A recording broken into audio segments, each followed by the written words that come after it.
unanipenda? Akamwambia, ndiyo Bwana, unajua ya kwamba ninakupenda. Akamwambia, chunga kondoo zangu. Akamwambia mara ya tatu, Simoni mwana wa Yona, unanipenda? Petro akahuzunika kwa sababu amemwambia mara ya tatu, unanipenda? Akamwambia, Bwana, wewe unajua yote, unajua ya kama ninakupenda.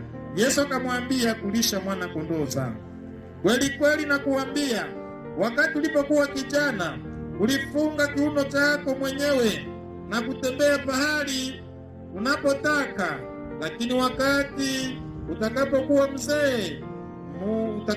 mzee utanyosha mkono wako na mwingine atafunga kiuno chako na kukupeleka pahali usipotaka.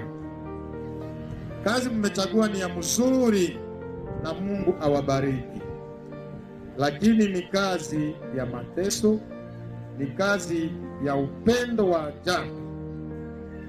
Ndio maana wanasema akuwe baba mwenye amejua kwanza kusimamia nyumba, sababu mtoto anatupiwaka anakuhari